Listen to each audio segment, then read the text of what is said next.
what I think is the most important one is, what are your thoughts, feelings, and emotions around money? Are you earning a lot and keeping a lot, but you're still miserable? Are you earning a lot and keeping a lot, but you still aren't happy, or you're still not satisfied? What are those thoughts, feelings, and emotions? Are you still stressed about money? Are you still worried every single day about money? These are the financial thermostat settings that I think are most important.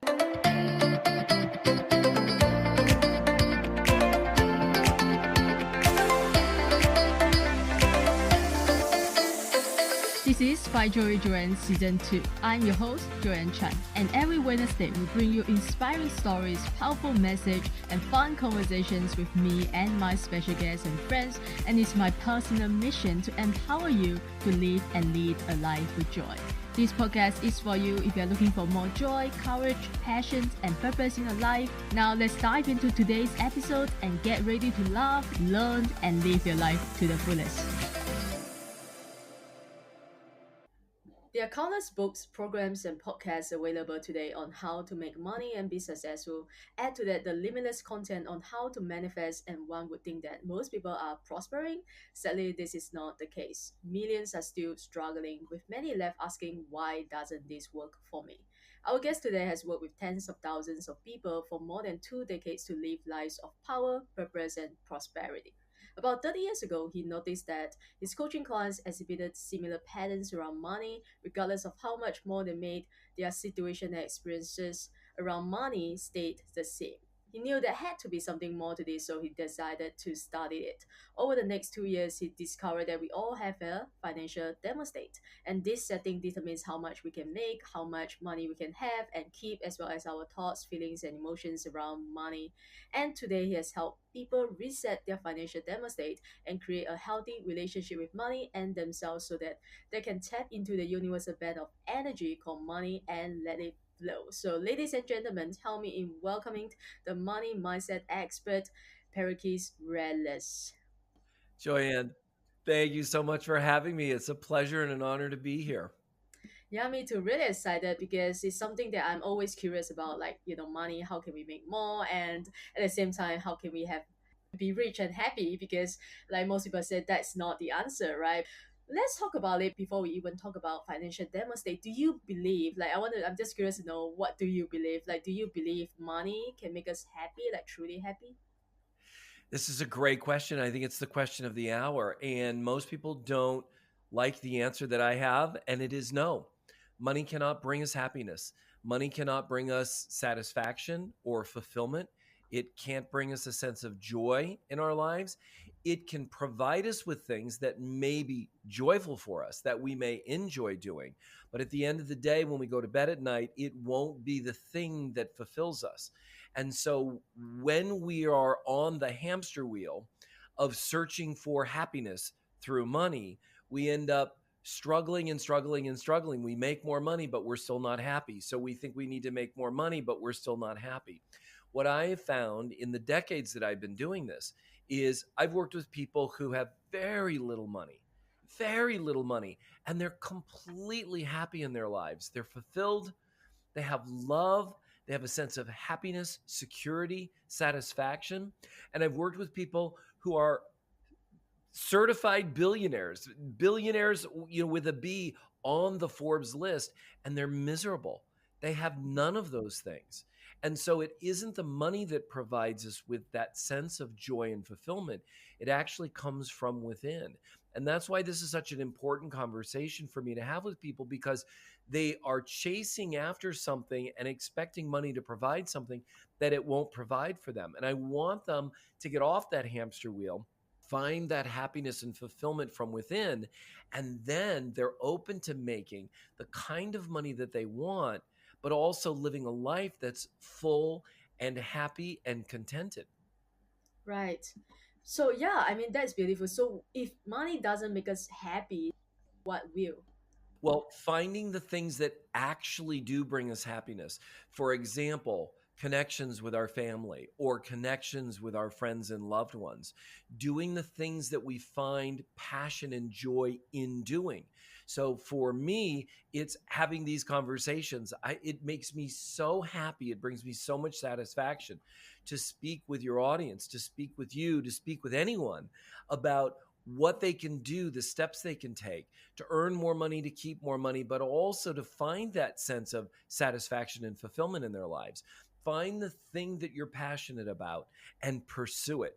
Do it no matter what. And the things and people around you that you find are dragging you down, the Mm. people around you that are constantly negative and constantly pulling on you, you want to really look at and evaluate, do I want to continue to have them around me? If I want to have a life of joy and happiness. And sometimes those are challenging or difficult conversations to have, because oftentimes it's the people that are our family or that are closest members that are like, they're the worst. They're constantly saying, no, you can't do that. Or no, you're never going to make that much money. Or no, the only way to happiness is this. And we want to find that happiness in our own lives. But how do we do that when the person that's our mother or our father or our brother or our sister are the one that keeps bringing us down? And so it's important for us to look at, what are the conversations that I need to have with them? What are the boundaries that I need to create with them so that they're clear? These are the things that I'm doing that bring me joy and happiness, and I want you to support me in that. And if you can't support me in that, that's fine. I just request that you no longer talk to me about those things, because I want to talk about the things that I love. I want to pursue the things that I love, and I want to surround myself with people that are going to elevate me in succeeding.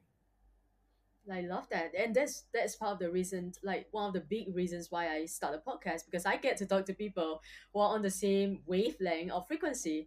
I get to learn things from all these people like yourself, right? And that's the reason, like, why I started a podcast, basically, because I can't talk to my family about this; they Right. wouldn't understand. So that leads me to the next question, which I want to ask you, because all these beliefs about money, right? About money that we inherited from our parents, right? We actually, that's where we learn about money, So how can we change?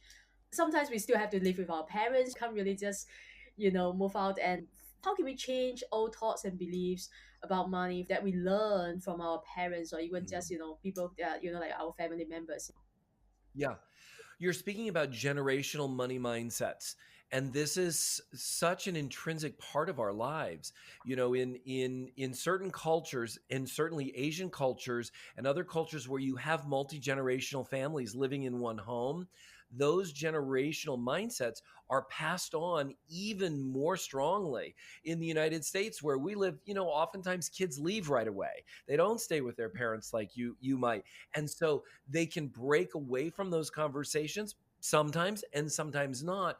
But in any event, the people that are closest to us, that we're raised with, they can certainly influence the conversations or the mindset that we have around money. The first step for anyone to alter that mindset is to declare or to say, you know what, I'm interested in something different.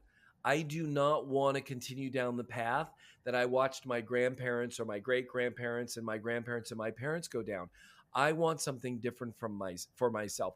That's the first step, is making that declaration. Then the next step is to really look at, well, what are the negative conversations that you have around money? And this is where it can become challenging, because sometimes they're very subtle. And sometimes it can be difficult to actually notice, oh, that's a negative money mindset. It can be as simple as thinking money's the root of all evil. For a lot of us, we grew up inside of that conversation, and we may think that it's a completely valid conversation. We may actually think that it's true. And so we don't want to look at altering that conversation, because we want to protect ourselves from this dark and evil thing called money. Well, one of the things that I work with people on is to see that money isn't good and money isn't bad. It's just money. Mm. One of the things that money will do is it will amplify the personality traits that we already have, that we allow to be amplified. It's simply an amplifier, nothing more, nothing less. And we all have propensities for being good, and we all have propensities for being bad. We get to choose on a daily basis, Is this action consistent with who I am and who I want to be in the world? Is it good? Is it going to make a difference? Or is it bad? Is it going to hurt people? We make those choices. When we have more money, we simply amplify those choices that we get to make, which is why sometimes we'll see somebody who's incredibly wealthy, who's so generous and kind with their money. They treat everyone around them with just a sense of courtesy and reverence. And everywhere they go, they're kind and generous with their money. And then on the opposite side, we see the same people, wealthy, who are cruel and mean and careless with the people around them. Choice is ours. It's not the money that's causing us to be that way. The money simply amplifies whatever behavior we choose to exhibit. And so we get to make that choice every single day. You know what? I'm a good person. I'm going to live my life consistent with those values. And no matter how much money comes into my life, that's going to be who I am. That will immediately eliminate that money is the root of all evil conversation. And to take this just to the next step, Joanne, if I can, is there's money is a universal band of energy. It flows in a very unique way. So water flows, electricity flows, wind flows. They all flow like a current.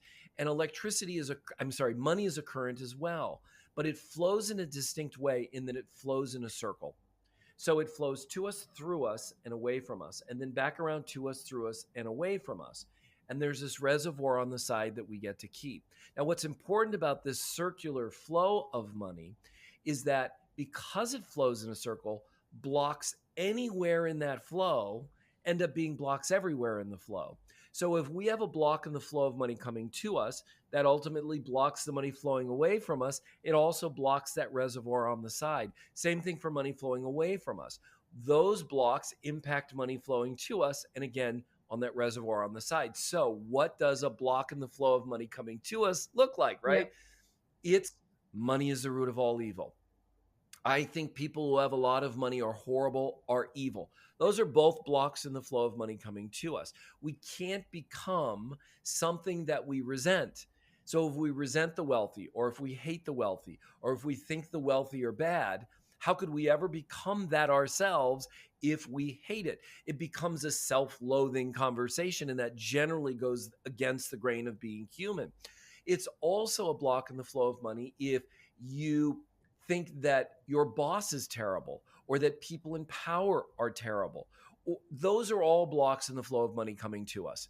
Now, and that's just a few of them. There are many, many more. Then blocks in the flow of money going away from us can look like, I never want to spend money. I want to hold on to my money all the time. I hate paying my taxes, or I hate paying my fair share, or I know I said I would pay you for this, but I'm not going to pay you, or I'm not going to pay you what you said you wanted. Those are all blocks in the flow of money going away from us. And at the end of the day, they end up just blocking the flow of money in our lives, period. So what do we do when this happens? Well, we want to start to clear those blocks in the flow. 3 steps that you want to take to clear any block in the flow. Very simple. Number 1, you have to notice it. You have to notice what the block is, and you have to own that you've got that block. Money is the root of all evil. Okay, I can own that block. I've had that for a very, very long time. That's mine. That's my conversation. That's the first step. We now own it. The moment that we do that, what happens is it takes it from this survival part of our brain and it moves it to the frontal cortex, where we're actually thinking. We're cogitating on it. We're working on what is this relationship with money. First step. Second step is to then release it and let it go. I release and I surrender this negative conversation around money, that it is the root of all evil. I surrender it into the care of the universe, or I hand it over into the care of God or Shiva or whoever it is you want, the ocean, the clouds. I don't care who it is or what it is. You want to release it and say it out loud. I release this negative conversation. It is no longer mine. It no longer has room or space or permission to be in my life and in my world. That's step 2. Now, the third step is, who are you going to, or how are you going to relate to money now? What is money for you in your life? Money is something that flows freely and abundantly to me every single day. and I love having it in my life. That would be something that you could say, make that declaration. You want it short and concise. You don't want this long, 6-page paragraph, 6-page monologue. It's very short, whatever it is for you that shows up. So we own the conversation, we release the conversation, and then we create a new conversation around money. Just like we did when we were 2 or 3 or 4 or 5, when we first heard that money's the root of all evil and we took it on and we declared that's what it is, Mm. we're now acknowledging it, letting it go, and creating a new conversation around money, whatever that is for you. And you want to write it down, and you want to say it when you get up in the morning, and you want to feel it. You want to feel it in your heart. You want to feel it shift your state, your vibrational frequency. Mm. And then when you go to bed at night, you want to read it again. You want to feel it again. Go into your dream state inside of that new relationship to money. And then watch how it starts to show up in your life. Well, thanks for sharing the 3 steps. Now, I talk to people like, they are experts in manifestation, law of attraction. That's what they teach as well. Like change the belief, change your reality, right? Start Mm. having a healthy conversation with around money, and positive affirmations, right? Yes. Things like meditation, right? Prayers and all that. And this is one of the things that you talk about. Like, why doesn't manifesting work for most people? It's not even some people. It's like most people, 99% of people. Yes. It's the most frustrating thing. And that's one of the reasons I do this work is the Mm. part that's missing is acknowledging and owning the negative conversation and then letting it go. Because what most people do is they think, okay, I'm going to manifest $1 million. I'm going to manifest $1 million. I'm going to manifest $1 million. But what they're missing is, yeah, but it's never going to happen for you. Yeah, but money's the root of all evil. That little negative conversation that's running the show in the background, we have to let that go. We must let that go if we want to create a new conversation, or else it's operating on top of this negative conversation. And it's like having a faulty foundation for your home or your building. It will always fall down. So, those first 2 steps are the most important steps if you're really going to manifest. And then in the third step, when you're manifesting, when you're talking and declaring about what it is you want, Mm. you have to feel it. You have to feel that sense of vibrational frequency shifting. Like, I can feel what it feels like to have money in my life. I can feel what it feels like to have money flowing into my life every single day. Oh my gosh, it feels so wonderful. And we have to hold on to that feeling. And we have to keep that feeling present for ourselves. It's not a one and done kind of thing. And then we have to keep watching out for that old negative conversation, because it will come back. It doesn't disappear forever and ever and ever in an instant. It comes back. No, money's the root of all evil. Okay, there's that old conversation again. I get that. Mm. I'm releasing you again. You no longer have permission to be in my world. I'm turning you over into the care of someone else, something else, to do with as you please. Here's who I am. So we continuously release that old conversation and embrace the new conversation. And we have to train not just our minds, but we have to train our bodies to feel what it feels like to release the conversation. I can actually feel it when it's going away. I feel a sense of being lighter, a sense of relief. And then when I'm manifesting and declaring what it is I'm declaring, I feel how that feels. Those are so important. And just like going to the gym, building new muscles, we have to build those new brain waves, Right. or we call them neural pathways. We have to create those new neural pathways, but it takes dedication and it takes consistency. It doesn't take a lot of hard work. It just takes dedication and consistency in feeling it and feeling it and feeling it, both when you're letting the negative go and bringing in the positive.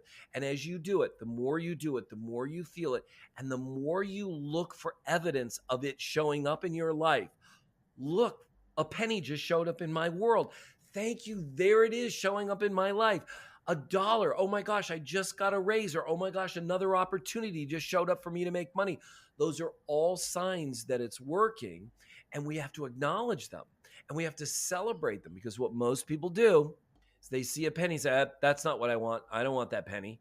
And you've just kicked away something that's been put in front of you because of that new vibrational frequency, and boom, that frequency is now dead, and it's back to the old frequency of money is the root of all evil, or whatever that negative thought is. So we want to be watching out for that, and we want to be looking for it manifesting in our life right now. And it sometimes looks way different than we expected it to look. Like that penny on the ground, that's a sign that it's working. And if we don't acknowledge it and pull it towards us, well, you're changing and altering that vibrational frequency to another setting that you don't want. Wow, yeah. I believe now is where we talk about financial thermostat, because I do know some people, they can make millions of dollars, right? But Mhm. they make 1 million and they lose 1 million. They make 1 million, they lose.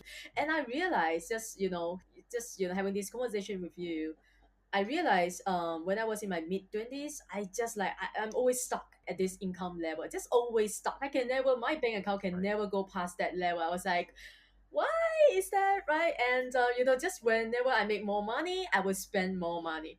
That's what I believe. That's what you call and teach in your coaching. So talk to us about that. Like, what is a financial thermostat? Yes, you described it perfectly. It is exactly that. Our financial thermostat determines how much money we can make, how much of that we can keep, as well as our thoughts, feelings, and emotions around money. So if you imagine a thermostat in your home, you set it at 72 degrees or whatever it is in Celsius, and all that thermostat is there to do is keep the room at that temperature. So if it's cold outside and you open the doors and that cold air comes in, it turns on the heat and it brings the temperature back up to 72. And the opposite is true as well. If it's hot outside and the hot air comes in and it gets hot in the room, turns on the AC so it cools off the room. It doesn't think, it just does what it's programmed to do. And we've all got a financial thermostat setting, which is why you're saying you have some people that can make millions of dollars. For some people, your ability, your setting for earning money is off the charts, Yeah. right? But that setting for keeping the money, very, very low. So what you've got is this situation where I can make lots and lots of money, but I can't keep it. I can't keep it. I'm always behind. Why am I struggling? I had a client, exactly what you were talking about. She had just brought on $1 million deal. She just signed it. She was so excited. The next day, she got $1 million bill from the IRS for back taxes. It can be that black and white. It's not always, but it can be that black and white. So it's really important that we look at, well, what's my setting in terms of not just how much money I can make, but how much money I can keep as well. And then the what I think is the most important one is, what are your thoughts, feelings, and emotions around money? Are you earning a lot and keeping a lot, but you're still miserable? Are you earning a lot and keeping a lot, but you still aren't happy, or you're still not satisfied? What are those thoughts, feelings, and emotions? Are you still stressed about money? Are you still worried every single day about money? These are the financial thermostat settings that I think are most important. And as you go through looking at those blocks around money, you can start clearing those blocks. And what you'll notice is that your setting starts to shift. So you were talking about a glass ceiling. Right. I had a glass ceiling myself as well. And I remember very vividly when I was about 6 years old, we were watching a show here in the States, very popular at the time, called Lifestyles of the Rich and Famous. And in this particular program, they always went into the life of some family that was very wealthy. And in this particular case, they were miserable. They had all this money, but they just had these really sad lives. And I remember at the end of the show, my mom saying very casually, "I never want to have that much money. You lose your whole family." And in that moment, that 6-year-old boy said, "Oh my gosh, I never want to have that much money. I'm going to lose my whole family. I love my family. I don't want to lose my family." And that glass ceiling, or that financial thermostat setting, got set. Right. I didn't realize it, but that was my setting. And I could not make any more money no matter how hard I tried, how hard I worked. It just couldn't go beyond that. And until I created this education, and then I saw for myself, oh my gosh, I've got this block around money that I'm going to lose my family. Well, I cleared that block out. and I pulled towards me and created a new conversation that money flows to me freely and abundantly every single day. Mm. And that's what happens every single day now. I just simply changed the conversation and reset my thermostat. So anyone can do this. It's a matter of taking the steps that I've outlined and doing them consistently. All about noticing where the blocks are, because those blocks are what limit that the amount of money that we can earn and the amount that we can keep, and also our emotions around money. We want to be happy. We want to be happy around money, but mom or dad said when we were very, very young, money doesn't grow on trees. You have to work really hard to earn it. The only way to get ahead is to starve. I mean, whatever that conversation is, we notice it, we own it, we release it, and we create a new conversation. And suddenly we find I can have joy and satisfaction right now. I don't have to wait until I get to a certain amount of money. I've seen that so many times with people. They say, well, if I just earn $100,000, I'll be happy. Great. They get to 100,000.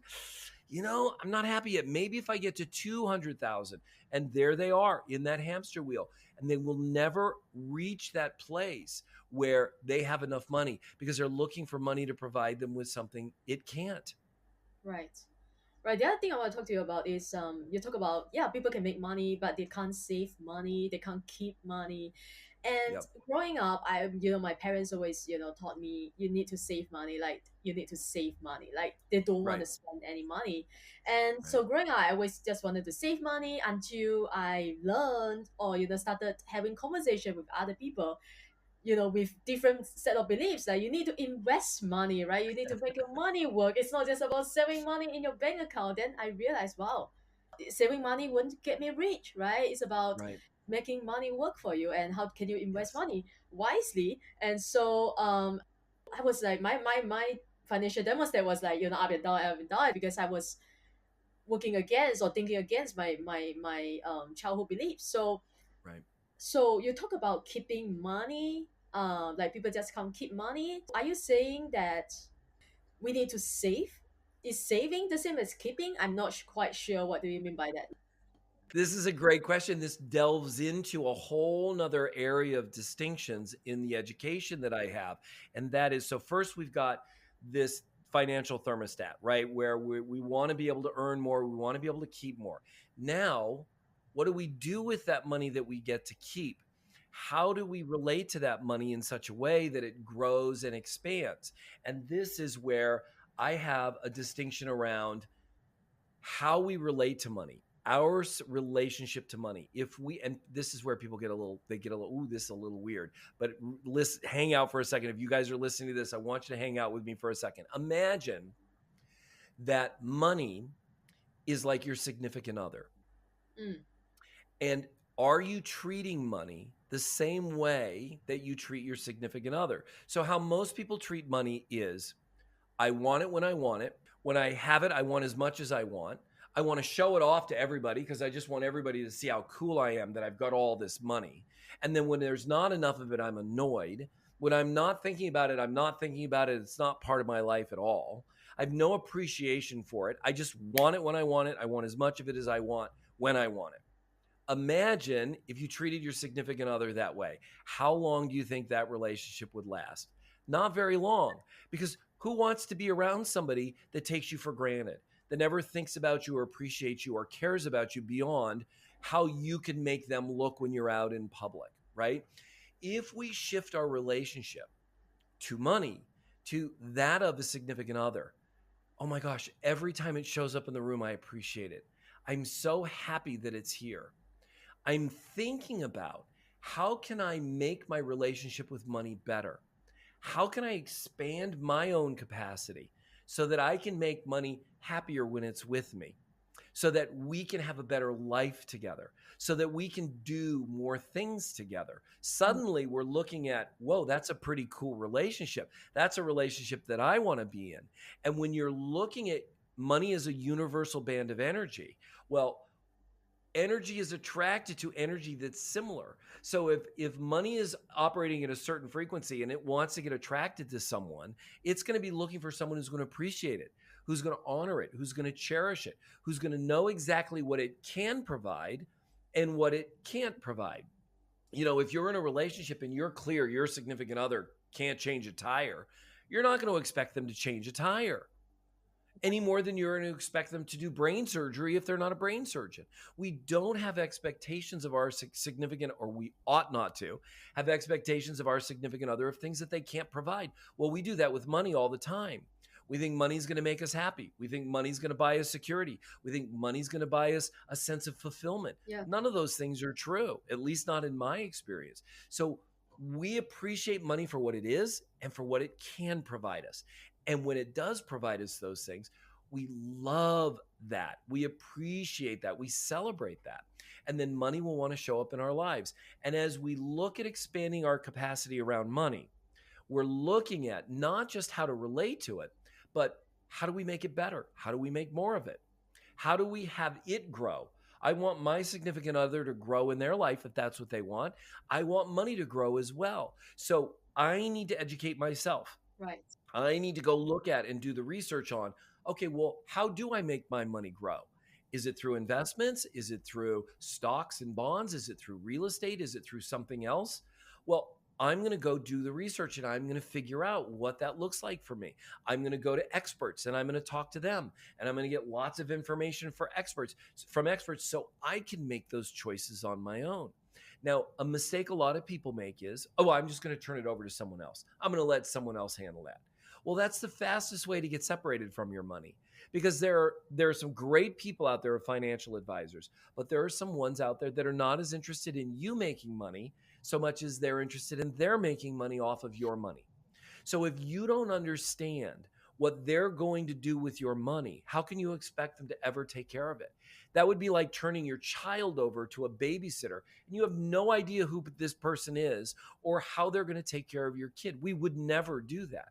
But we would do that with our money? No. You want to make sure you're clear about what they're doing. So we want to ongoingly expand our own capacity, our own understanding and knowledge of how do I make my money grow? Yeah. What would you say is the number one practice or habit that you have had developed over the years, since doing this work, that really have helped you significantly in terms of making more money, becoming financially abundant? Like, what is your one habit? Every day, I do the same thing. I have Wow. the same practice every single morning. I wake up, I go into my kitchen, and I make my coffee in the morning, my Nespresso or my cappuccino. And as soon as I take that first sip, it's like the first time I've ever had it. I savor and love the flavor of it.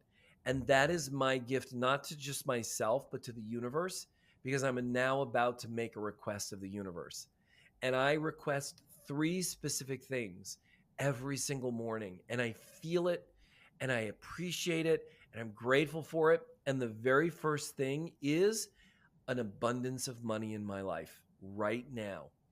That's what I request. So I have this universal, I call it my universal request. I make it every single morning. I only request 3 things, no more than that. You could request less, but no more than that. First one's always money. I request that the universe provide me with an abundance of money. And I feel what it feels like, and I'm grateful for it right now. Even if it hasn't shown up in your life, I'm grateful for it right now, and I can feel what it feels like to have it in my life right now. And then I go about my day, and I'm looking for and watching for that manifesting in my life. You take that one activity and you put it in place every day, and you do it consistently every day, and you feel it every day. And then you watch for it showing up in your life will be different, I promise you, in just a month. You will not have the same experience of life. And then what you'll notice are other things that you can start taking on.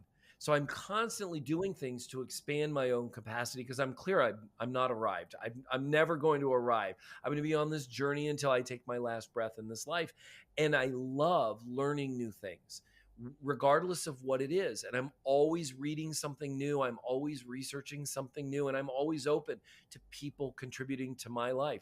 So be that for yourself. Be interested in learning.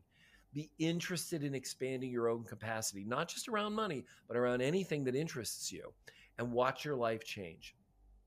All right. So how about the top three mistakes that you see people make or your clients make before they start working with you? Like what are, in general, what are the three worst money habits that you see people are making today? This is such a good question. I think that number one is they want to look like they have wealth and they don't.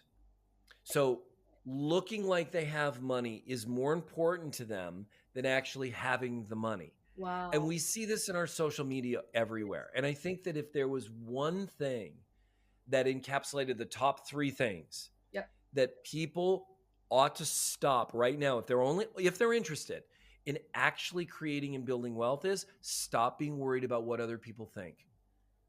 Stop being concerned about trying to look wealthy and start building the actual wealth. Hmm. And that will lead you down a different path where you will start making choices that are more consistent with having wealth than consistent with looking like you have wealth. In other words, instead of building up your credit card debt so that you can go on this swanky vacation and show all the pictures off to everybody, meanwhile you're desperately trying to pay the minimum balance on your credit card every single month, giving that up and actually paying that credit card down and putting money away and starting to build that wealth without going out and spending money on things that you can't afford, without trying to impress people by buying clothes that you can't afford, cars that you can't afford, bags that you can't afford, trips and restaurants and things like that. Those are the choices that you have to make. Whatever choice you make is totally fine with me. I have no judgment on it. No judgment whatsoever. You can do whatever makes you happy in the moment.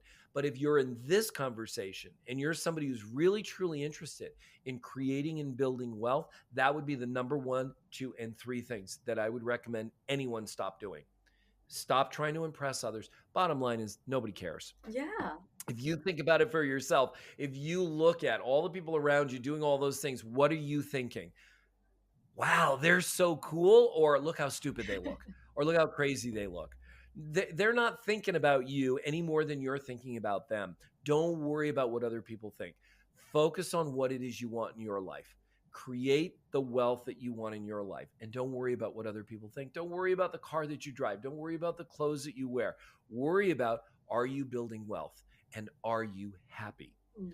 Are you finding joy and contentment in the things that you do? If you are in that place where you're paying down the debt, you're getting that paid off, and you're putting money aside, and you're not able to go out to a really nice restaurant, you can only afford something a little bit less, then can you find joy and pleasure in that restaurant wherever it is? Even if it's fast food, can you find joy and pleasure in that?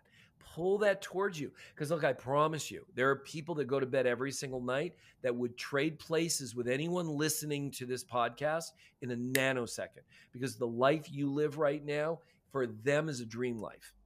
So live in the world that you want to create for yourself and pull it towards you every single day, whatever that world is. And if it's wealth, start to build wealth. Start to educate yourself about what it is to build wealth.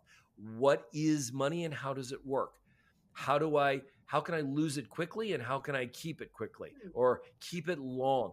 Look, anyone who says get rich quick, run. Get rich quick, just run. Just run. It's not about getting rich quick, because you won't. I promise you. There are the outliers, and yes, they do. And those are the ones that everybody promote. Oh, look, they made $72 million in 2 days, in 30 seconds. Da, da, da. That's not what we're talking about. We're talking about building a life of prosperity, a life of joy and fulfillment. That is not something that happens like that outside of your mindset. In your mindset, it can shift like that. But Yeah. in the world, building that money up, building that wealth up, that takes time, dedication, and it takes consistency. But you can have it. Yeah, I believe you just mentioned like one of the biggest issues with our society today, right? Which is people want money quick, right? And yes, they Mm. can get money quick, and they can also lose money quick, like overnight, right?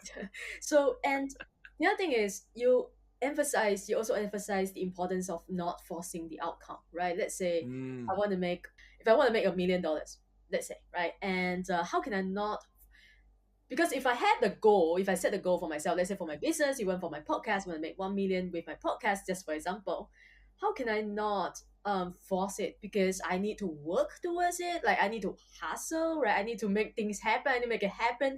But at the same time, how can I not force it? If you get what I mean.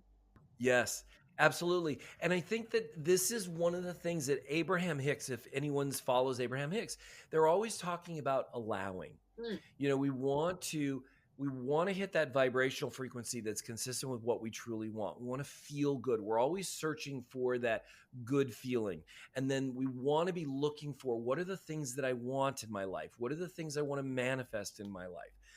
Where people, I think, go off the track is they say, okay, I want to manifest the perfect person in my life. And then somebody shows it. Nope, they're not them. They're not 6 feet tall. Nope, they're not blonde. Nope, they don't have blue eyes. Nope, they don't blah blah blah. They don't da da da. And they just immediately start discounting people in their life. Or it has to look this way. It has to go this way. It has to follow this procedure.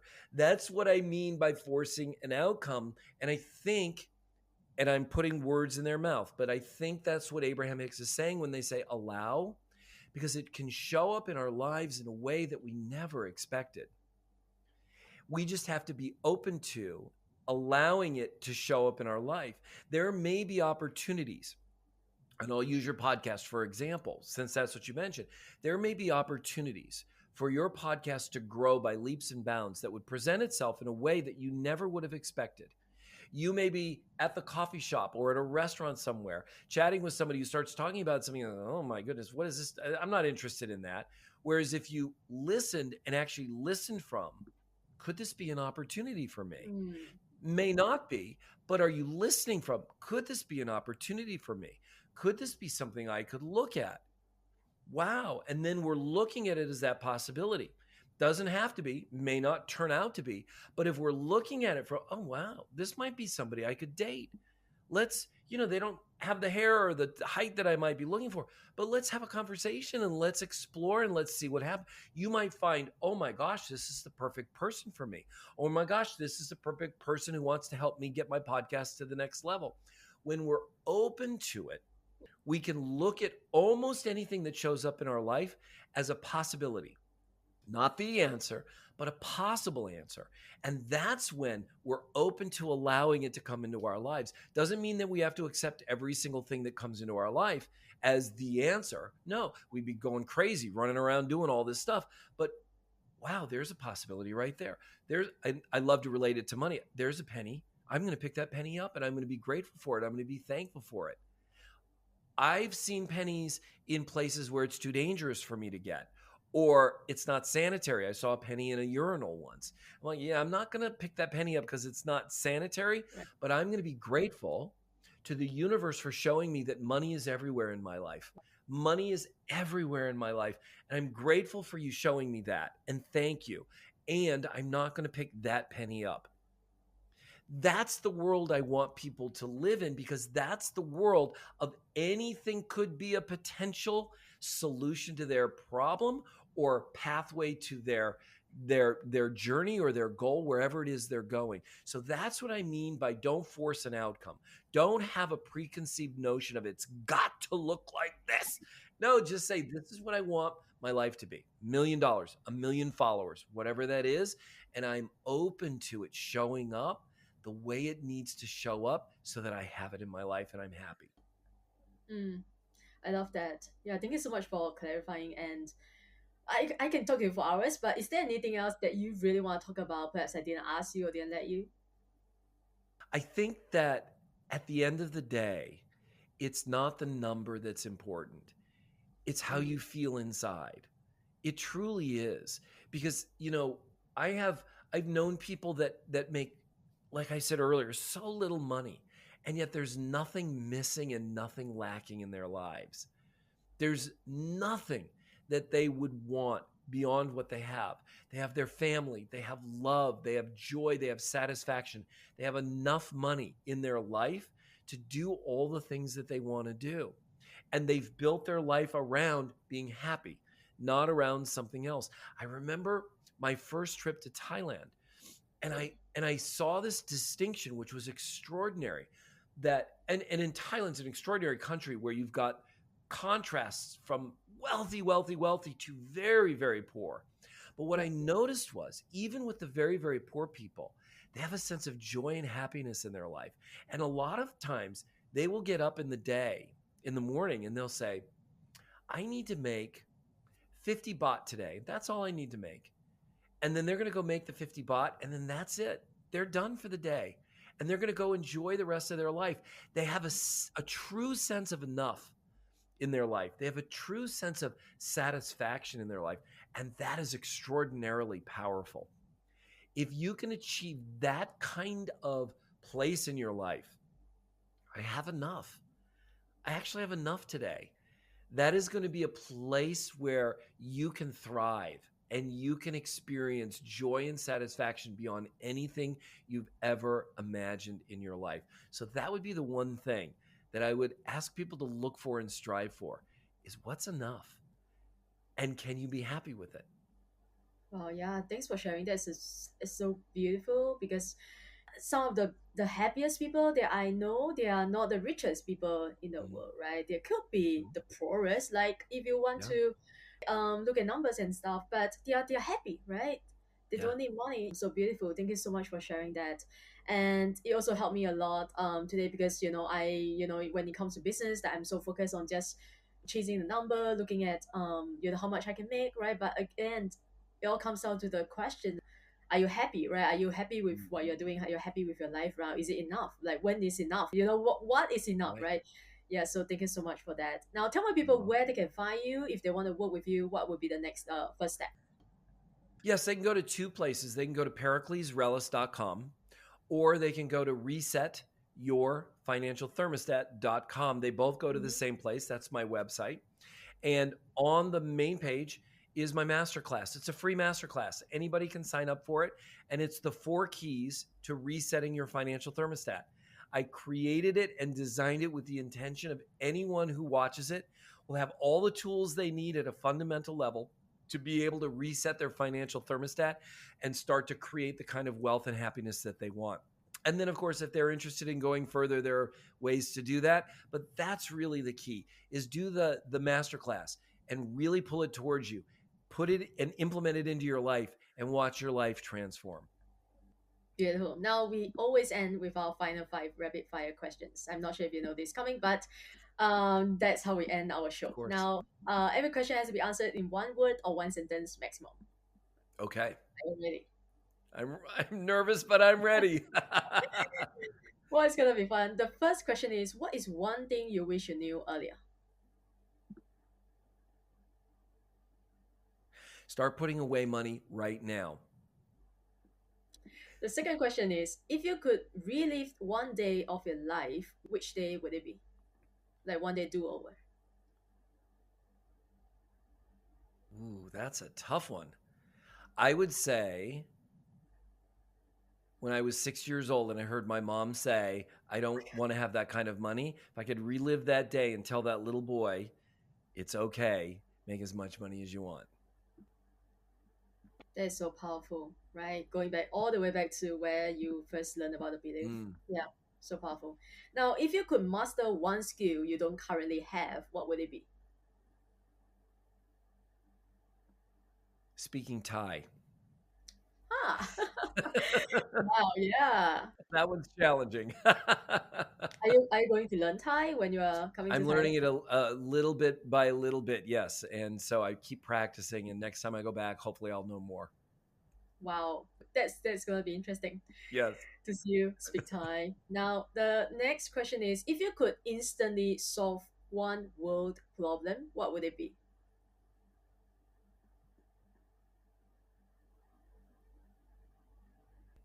That it needs to be a specific way. We all have ways that we want to do things. And if I have my way and it has to be my way, then we've got conflict. But if I've got my way and somebody else has their way, I can be okay with their way. They can be okay with my way. And then if we have to come together, we can negotiate and work out how we do it our way. Yes, wow. There's not just one way, right? There are many, Mm. many different ways because universe is huge, Yes. as is in infinite. Now the Yes. last question is, what brings you the greatest joy? My family. Mm. Being with my family. There's nothing that brings me more joy than being with my family. I want to modify. Can I modify that? Because I want to make sure I'm speaking to as many people as possible, whatever your family looks like. Because Yeah. sometimes it's not your blood family. Sometimes it's your chosen family. So I don't want people to think, "Whoa, my parents are abusive and I've got to." No, you find the family that you call and choose to be your family, and that's where you find joy and happiness. Thanks for that. Yeah, you're right. Ladies and Mhm. gentlemen, I know you love this episode because you are listening to the Yep. very end. So go follow him. I will put all his links, including the masterclass link, in the show note below. So make sure you visit the show note and sign up for the masterclass. And I will do that as well. So I will see you in the class. And remember to like and subscribe to this podcast if you haven't already. And I'll always leave you the same way as I leave you every other episode. Show up. The world needs you, and you need you. Thanks for listening, and I wish you all a joyful and amazing day ahead. Bye. Thank you again for tuning into 5joyjoanne podcast. If you enjoyed today's episode, take a screenshot and share it on your IG story and tag 5joyjoanne_podcast so I know you are listening. And leave us a positive review on Apple Podcasts if you haven't already done so. And remember to hit the subscribe button whether you are listening on Spotify, iTunes, Amazon Music, or any of your other favorite platforms. If you love what we are doing and want to become one of our sponsors, you can send me a DM to connect. And thanks for being here. I will see you soon in the next episode.